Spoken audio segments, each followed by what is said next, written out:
नमस्कार बच्चों, कैसे हैं आप सब। आशा करती हूँ आप सभी अच्छे होंगे, स्वस्थ होंगे, खुश होंगे और अपनी पढ़ाई भी अच्छे से कर रहे होंगे। तो जैसा कि आप सभी जानते हैं, मैं हूँ आपकी हिंदी की अध्यापिका और मैं स्वागत करती हूँ आप सभी का आईसीटी वर्चुअल क्लासरूम में। और आज हम यहाँ पर एकत्रित हुए हैं पढ़ने के लिए क्लास 10th की हिंदी।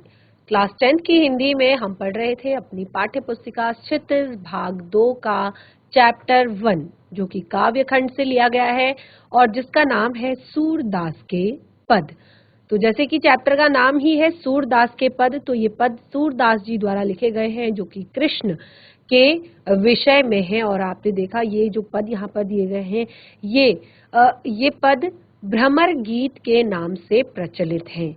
इसमें जब गोपियों को उद्धव जी के द्वारा संदेश दिया जा रहा है, योग का संदेश दिया जा रहा है, तो उस पर गोपियों की क्या प्रतिक्रिया रही है। तो कब उद्धव जी गोपियों के लिए ये योग का संदेश लेकर आए हैं, ये मैंने सारी चीजें आपको क्लियर कर दी थी हमारे पिछले सेशन में। तो आज हमारे केवल 2 ही पद शेष रह गए हैं जिनका हम भावार्थ यहाँ पर जानेंगे। उसके बाद हम सभी पदों का भावार्थ अपनी कॉपी में नोट डाउन करेंगे, साथ ही साथ प्रश्नों के उत्तर भी लिखेंगे। वैसे तो मैंने आप लोग से कहा था कि जो भी हमने 2 पद यहाँ पर पढ़ चुके हैं, हम उन पदों के भावार्थ आप लिखकर लेकर आइए। तो आप सभी ने कोशिश जरूर की होगी घर पर लिखने की। जिस बच्चे ने लिखा है ठीक है, जिस बच्चे ने नहीं लिखा है वो अभी यहाँ पर लिखेगा, साथ के साथ लिखेगा, नोट डाउन करेगा और उसके बाद यहाँ पर प्रश्नों के उत्तर भी हम लिखेंगे। चैप्टर बहुत ही ज्यादा इम्पोर्टेंट है आपकी परीक्षाओं की दृष्टि से, तो एक भी लाइन छूटनी नहीं चाहिए। कुछ चीजें अगर नहीं समझ में आती हैं तो जैसे कि मैं आपसे पहले से ही कहती हूँ कि जब भी क्लास में बैठे अपने माइक्स प्रॉपर चेक कर ले, ताकि जो भी समस्या हो उसका आप समय पर निदान कर लें। जो भी कुछ पूछना है, बताना है, कोई समस्या है, वो आप डायरेक्टली हमसे बता सके, कह सके। तो हम चलते हैं स्मार्ट बोर्ड की तरफ, शुरू करते हैं अपने आज के सेशन को। सभी बच्चे ध्यान पूर्वक पढ़ेंगे और समझने का प्रयास करेंगे। तो हमारे 2 पद हम पढ़ चुके थे इस अपने चैप्टर के शुरुआत के, और बाकी के जो 2 पद हैं लास्ट के, उन्हें हमने आज पढ़ना है। तो जो तीसरा हमारा पद था, इसको हम कंटिन्यू करेंगे। पद को हमने पढ़ लिया था और थोड़ा बहुत इसका भावार्थ भी हम पढ़ चुके थे। तो शुरू करते हैं फिर से। तो जैसे कि आप सभी को पता है हम ये क्या पढ़ रहे हैं, ये भ्रमर गीत जो यहाँ पर संदेश है, योग संदेश है जो उद्धव जी के द्वारा गोपियों को दिया जा रहा है, वो योग संदेश हम पढ़ रहे हैं। और उस पर गोपियां किस प्रकार से रिएक्ट कर रही हैं, किस प्रकार से अपने मन की बात वो कह रही हैं। तो जैसे कि हमने देखा कि जो पहला पद यहाँ पर था, जो प्रथम पद था, उसमें गोपियों ने उद्धव को बहुत ही भाग्यशाली बताया है, बहुत बड़भागी बताया है, क्योंकि वो श्री कृष्ण के प्रेम में अभी तक नहीं पड़े हैं। और दूसरे पद में यहाँ पर गोपियों ने अपने मन की व्यथा के विषय में बताया है कि वो अब अपने मन की व्यथा को किसको बताएंगी। और जो तीसरा पद है, तीसरे पद में गोपियां कह रही हैं कि, शुरू करते हैं, हमारे हरि हारिल की लकड़ी मन क्रम बचन नंद नंदन उर यह दृढ़ करी पकरी जागत सोवत स्वप्न दिवस निसी कान्हा कान्हा जकरी सुनत जोग लागत है ऐसो जो करवी ककरी सू तो व्याधि हमको ले आए यह तो सूर तन्ही ले सौंपो जिनके मन चकरी। तो अब यहाँ पर सूरदास जी के इन पदों में गोपियां उद्धव से कह रही हैं कि हमारे हृदय में श्री कृष्ण के लिए अटूट प्रेम है, बहुत अधिक अटूट प्रेम है श्री कृष्ण के लिए हमारे हृदय में। और जो हमारा मन है, यानी कि हमारे हर चीज में श्री कृष्ण समाये हुए हैं, हमारे मन में, हमारे कर्म में, हमारे वचन में, हमारे उर अर्थात हृदय में नंद के नंदन समाये हुए हैं और हमने यह दृढ़ करके उन्हें उस हारिल की लकड़ी के समान अपने आप में पकड़ा हुआ है। जिस प्रकार हारिल अपने हाथ में लकड़ी को पकड़े रहता है, वो उसका सहारा होता है, यानी कि लकड़ी उसको कहीं पर गिरने नहीं देती, बिल्कुल उसी प्रकार हमारे लिए श्री कृष्ण भी है। तो यहाँ पर गोपियां कहती हैं कि जागत सोवत स्वप्न दिवस निसी कान्हा कान्हा जकरी। हम तो जागते वक्त, सोते वक्त, स्वप्न में, दिवस में, निसी अर्थात रात में कान्हा कान्हा जकरी, जक अर्थात जपती रहती हैं। सुनत जोग संदेश, सुनत जोग लागत है ऐसो जो करवी ककरी। तुम्हारे ये योग का संदेश हमको कड़वी ककड़ी के समान लग रहा है। सू तो व्याधि हमको ले आए।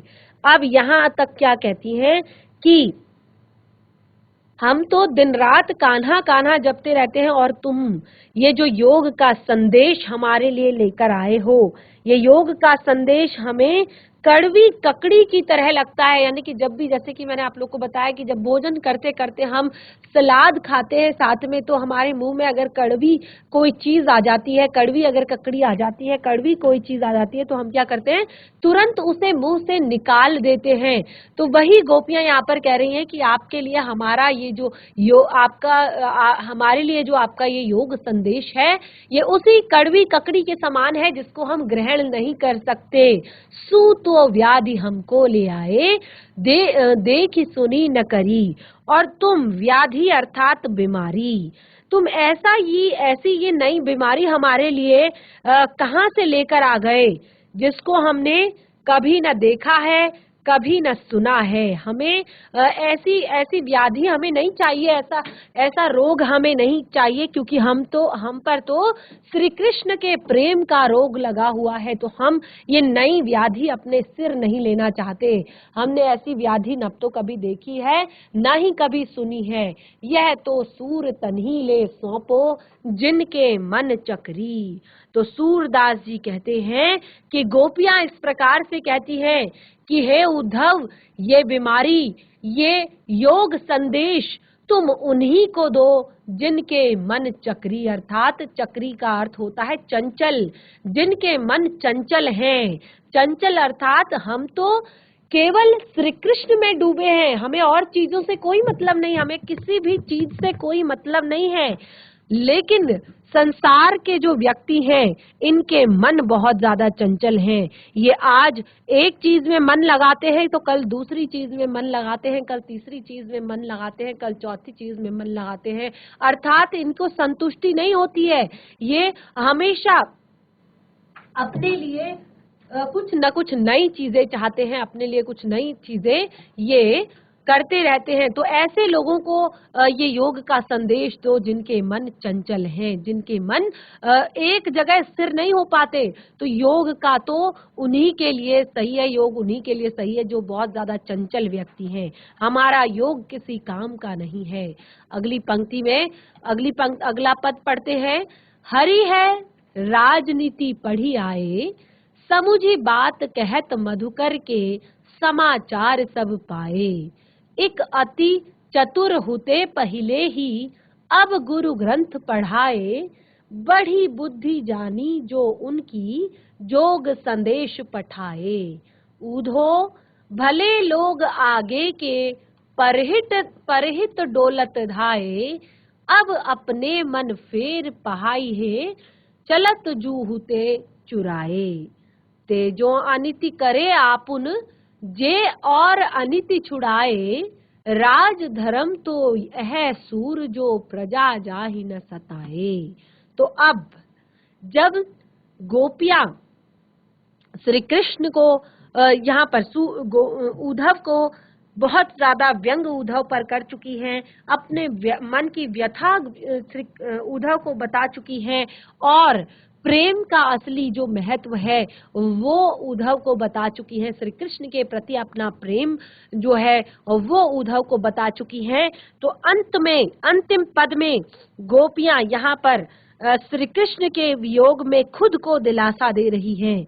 अब वो श्री कृष्ण के लिए बातें बना रही हैं, कहती हैं कि वो ऐसे हैं, वो वैसे हैं, और ऐसा कहकर वो अपने आप को ढंढास बंधा रही हैं, अपने आप को दिलासा दे रही हैं, खुद को दिलासा दे रही हैं।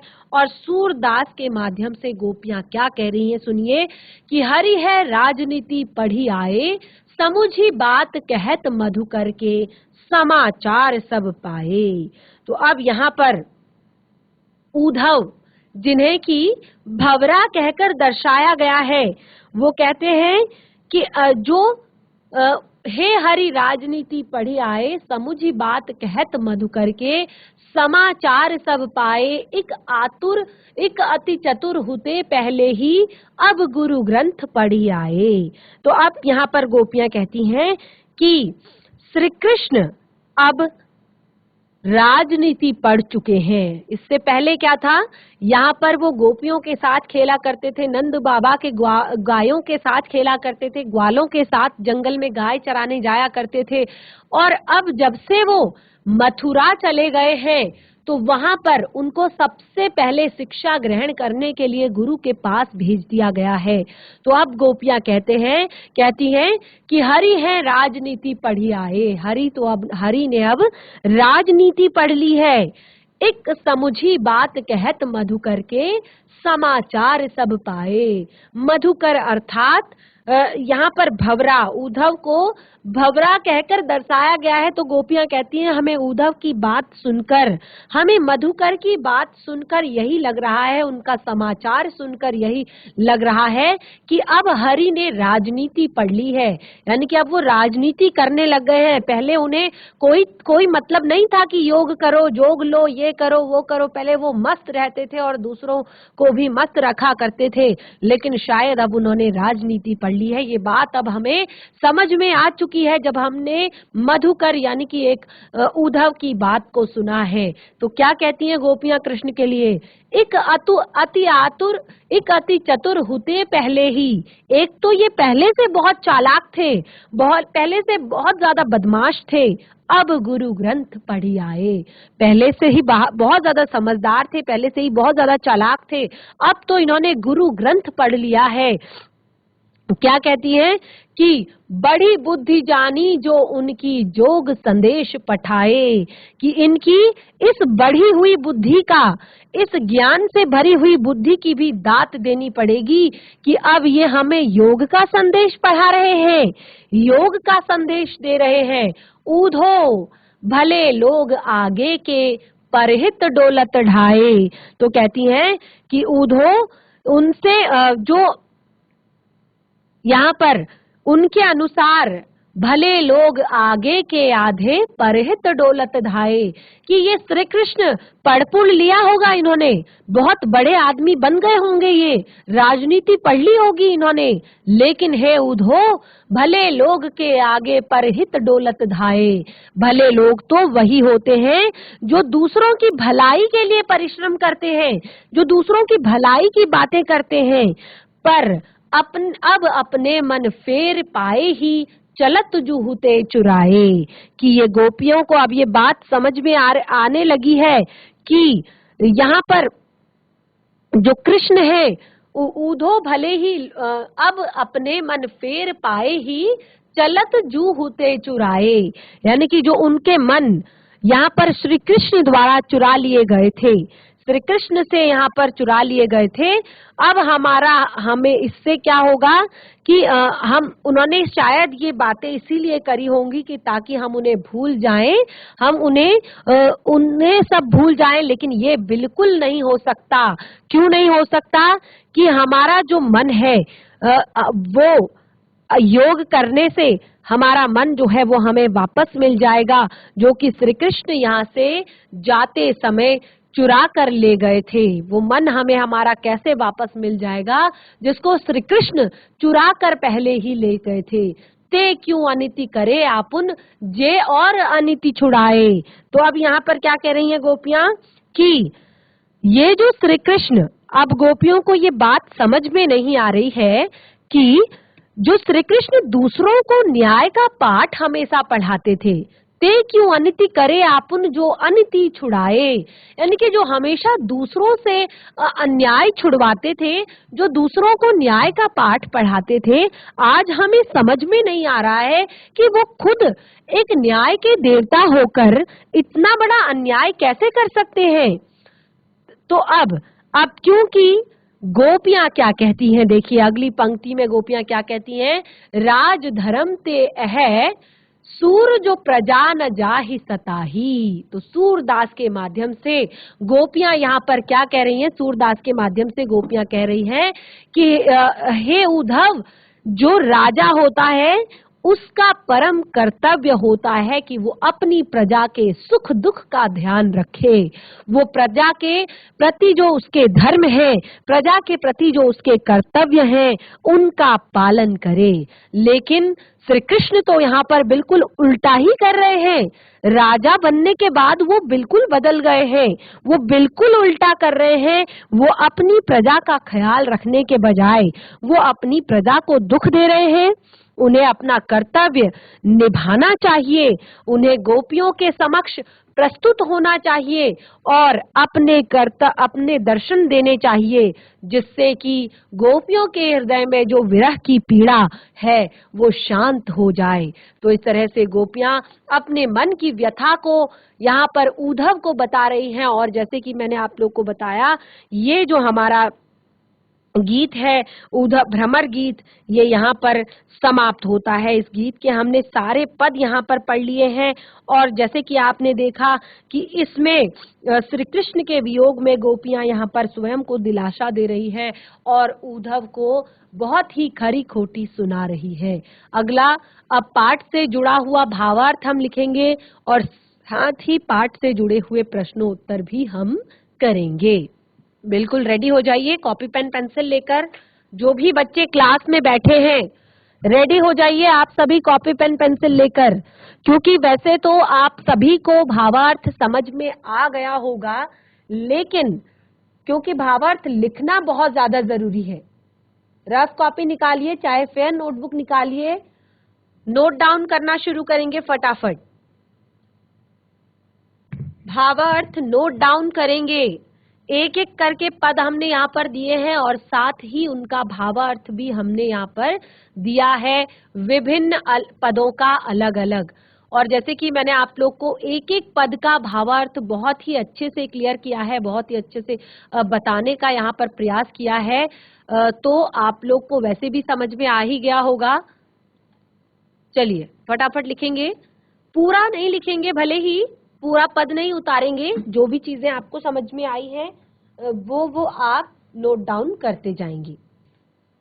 सबसे पहला पद आप देख सकते हैं यहाँ पर क्या दिया है, ऊधो तुम हो अति बड़ भागी। ऊधो तुम हो अति बड़ भागी, अपरस रहत स्नेह तगाते नाहिन मन अनुरागी। पुरैन पात रहत जल भीतर, बूंद न तारस देह न दागी।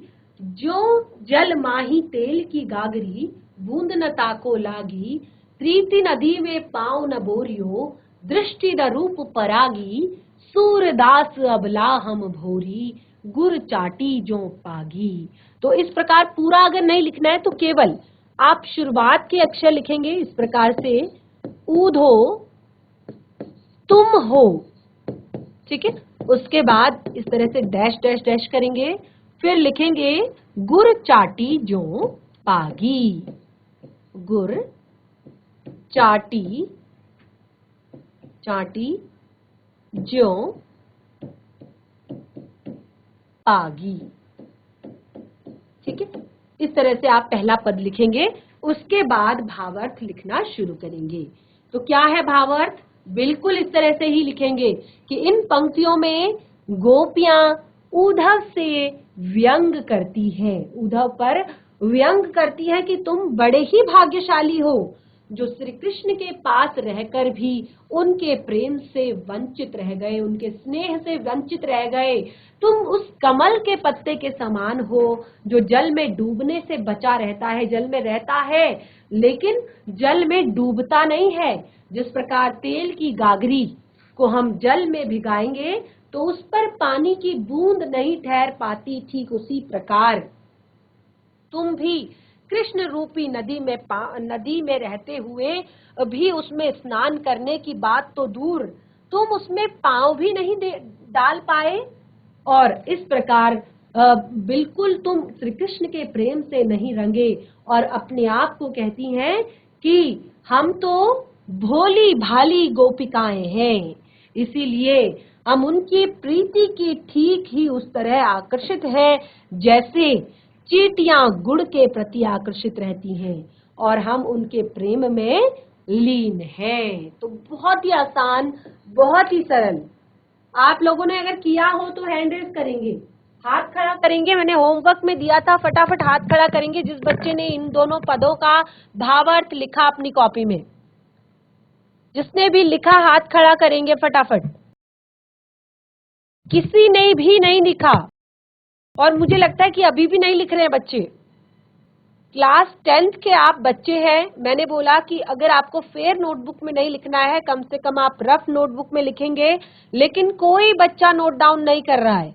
चलिए कौन भावार्थ बताएगा? पहले आप ही भावार्थ बता दीजिए फटाफट। कोई भी लिखने को रेडी नहीं है यहाँ पर। आगे बढ़ते हैं। अगर जिस बच्चे को लिखना है, जिस बच्चे ने लिखा है और जो बच्चा लिख रहा है वो फटाफट नोट डाउन करेगा। अपनी रफ में नोटबुक में करें चाहे अपनी फेयर नोटबुक में करें, क्योंकि ये मैंने होमवर्क में भी आप लोगों को दिया था। आगे बढ़ते हैं। अगला पद, मन की मन ही मांझ रही, कहिए जात कौन पे ऊधो, नाही परत कही, अवधि असार आस आवन की, तन मन बिथा सही, अब इन जोग संदेशन सुनि सुनी, विरहनि विरह दही, चाहती हूँ हुती गुहारी जतहिते, उड़ते धार बही, सूरदास अब धीर धरहि क्यों, मर जाद न लही। तो क्या भावार्थ बताया था हमने इस पद का? बिल्कुल उसी तरह से लिखेंगे, इस तरह से, मन की मन ही, फिर डैश डैश डैश करेंगे, लास्ट लाइन का अंतिम शब्द लिखेंगे, मर जादा ना लही। ठीक है, मर जादना लही। चलिए, तो आपने देखा क्या इसमें बताने की कोशिश की गई है कि गोपियां अपने मन की बात को कह रही हैं उद्धव से, कि उनके मन की बात उनके मन में ही रह गई है। अब जब श्री कृष्ण चले गए हैं, वो कृष्ण से बहुत कुछ कहना चाहती थी लेकिन वो अब नहीं कह पाएंगी और वो उद्धव को अपना संदेश देने का उचित पात्र नहीं समझती, क्योंकि वो अपने मन की बातों को, वो उद्धव को क्या, वो किसी को अपने मन की बात नहीं कहना चाहती, वो केवल कृष्ण से अपनी मन की बात करना चाहती हैं।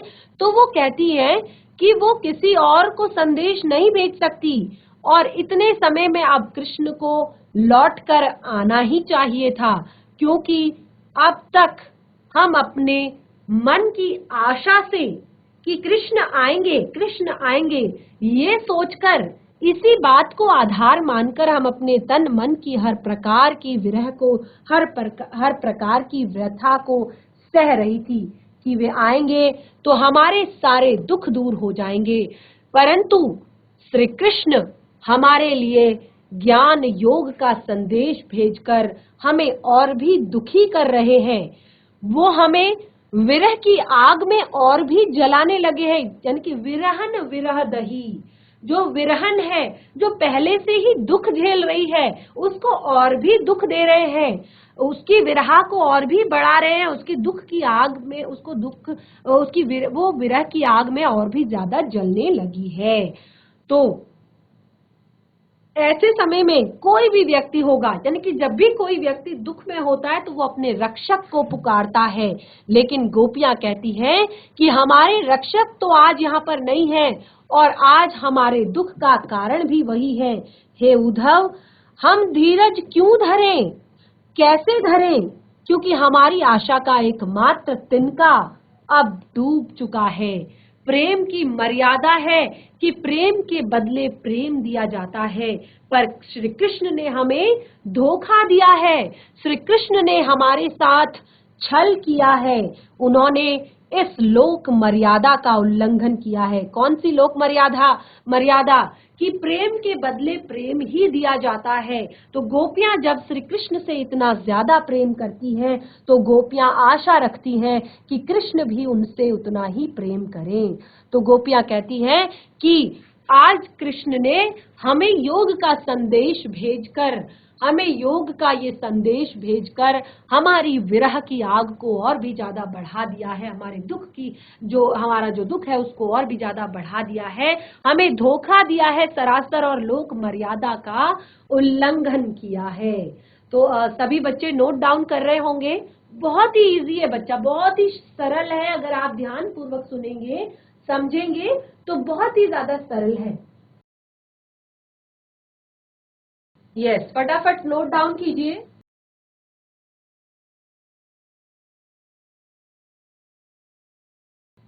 जो बच्चा नोट डाउन कर रहा है बहुत अच्छी बात है। जो नहीं कर रहे हैं मैं उनके लिए कह रही हूँ, बच्चे चैप्टर बहुत इंपॉर्टेंट है और मैं देख रही हूँ काफी बच्चे नोट डाउन नहीं कर रहे हैं। मैं देख पा रही हूँ यहाँ से काफी बच्चे हैं जो नोट डाउन नहीं कर रहे हैं। अगर आपने कर लिया है तो बहुत अच्छी बात है, क्योंकि बच्चे बहुत इंपॉर्टेंट चैप्टर है और बहुत ही इंटरेस्टिंग भी है। आपको बहुत मजा आ रहा है यहाँ पर पढ़ने में और समझ में भी सारी चीजें आ रही है। तो प्लीज नोट डाउन कीजिए फटाफट, चाहे रफ नोटबुक से कीजिए चाहे फेयर में कीजिए। तीसरे पद की ओर क्या कह रही है यहाँ पर गोपियां? हमारे हरिहारिल की लकड़ी, मन क्रम वचन नंद नंदन उर, यह दृढ़ करी पकड़ी, जागत सोवत स्वप्न दिवस निसी, कान्हा कान्हा जकरी, सुनत जोग लागत है ऐसो, जो करवी ककरी, सू तो व्याधि हमको ले आए, देख सुनी न करी, यह तो सूर तिन्ही ले सौंपो, जिनके मन चकरी। जीआईसी दुर्गड्डा, दुगड्डा। क्या बच्चे आप मुझे सुन पा रहे हैं? हाथ खड़ा करेंगे, सीधे सीधे हाथ खड़ा करेंगे अगर आप मुझे सुन पा रहे हैं। जीआईसी दुगड्डा, हाथ खड़ा करेंगे बच्चों अगर आप मुझे सुन पा रहे हैं। शायद बच्चों को मेरी आवाज नहीं आ रही है। जीआईसी गरवान गांव, क्या बच्चे आप मुझे सुन पा रहे हैं? हाथ खड़ा करेंगे अगर आप मुझे सुन पा रहे हैं तो। GIC very good, very good. और मैं देख रही हूँ कि काफी बच्चे इस क्लास में लिख भी रहे हैं, लेकिन जीआईसी दुगड्डा बच्चे ना तो आप लिख रहे हैं और ना ही आप कोई रिस्पॉन्स कर रहे हैं। तो आपको ऐसा लग रहा होगा कि आपकी क्लास में आपको कोई देख नहीं रहा है। तो आपको बहुत सारे स्कूल्स यहाँ पर देख रहे हैं, बहुत सारे बच्चे यहाँ पर देख रहे हैं, आप बिल्कुल भी क्लास में ध्यान नहीं दे रहे हैं और ना ही नोट डाउन कर रहे हैं।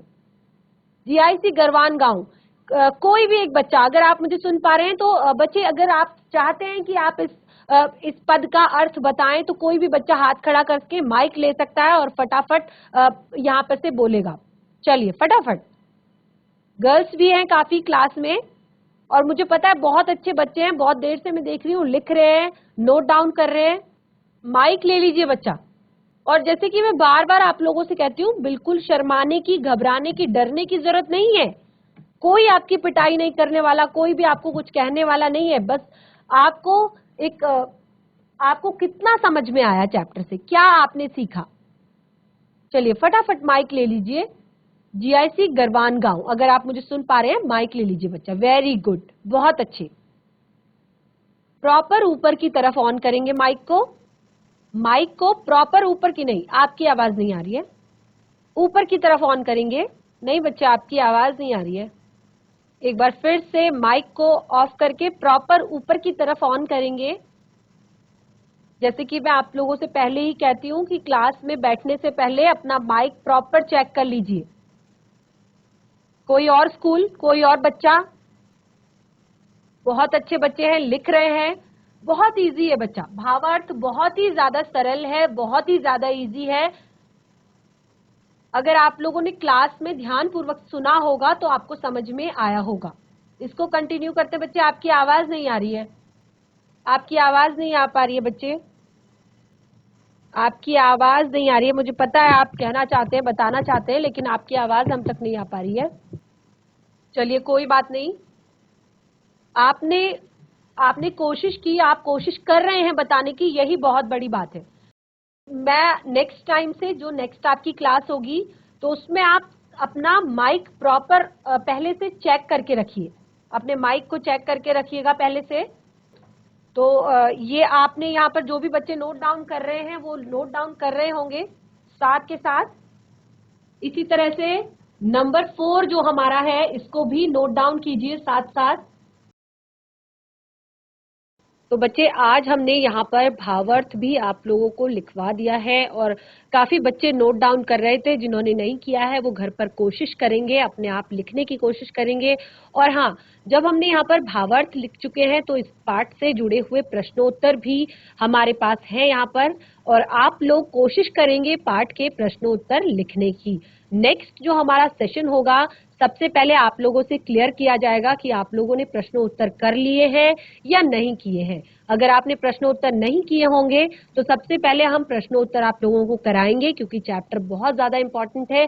उसके बाद ही हम अपना नेक्स्ट चैप्टर शुरू करेंगे। तो आज का सेशन हमारा यहीं पे समाप्त होता है। आशा करती हूँ कि आप लोगों को सेशन पसंद आया होगा। हम मिलेंगे अपने नेक्स्ट सेशन में, तब तक के लिए धन्यवाद। आपका दिन शुभ हो।